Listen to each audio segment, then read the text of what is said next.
I just beat someone on FIFA 2-0. I was running forward, then I attacked them, then they came back after me. I think you get the idea. This is how some autistic people start a conversation, by talking about their obsessions.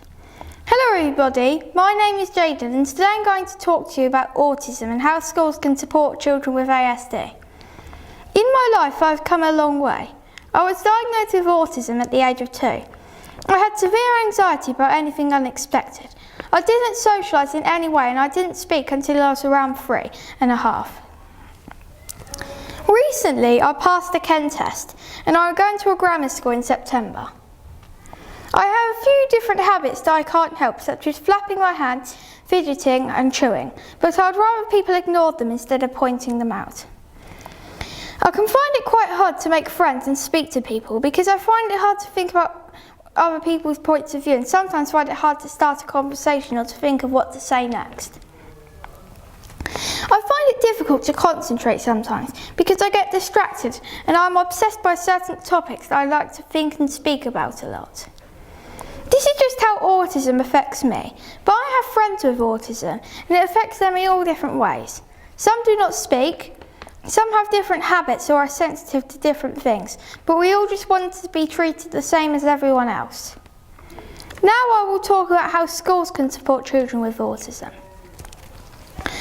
Firstly, a common myth about support is that if a child is doing well, then they don't need the support anymore.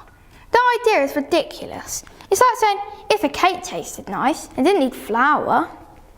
It would be beneficial for all staff to have autism training, including adults at the playground, because breaking lunch can be a huge struggle for children with ASD. Here are some things you could do that would cost the school very little, if not nothing, but can make a huge difference. Asking the whole class to give in any letters or money at the start of each day and reminding them to change books.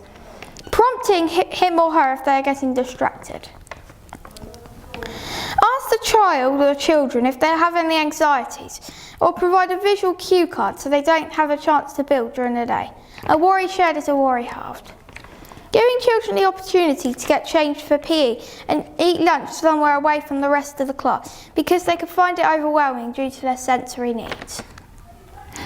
Access to a calm down area to allow time out from becoming overstimulated or anxious. Allow children to bring in sensory resources if needed. This can help to stay calm and focused.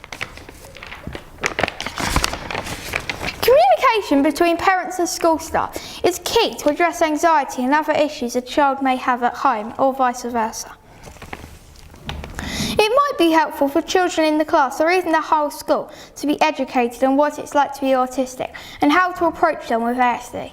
Don't worry, we won't bite. Unstructured times, such as summer and Christmas terms, where usual timetables are not stuck to can cause huge anxiety. Preparing children and parents in advance of any changes that might be happening at school can keep anxiety to a minimum.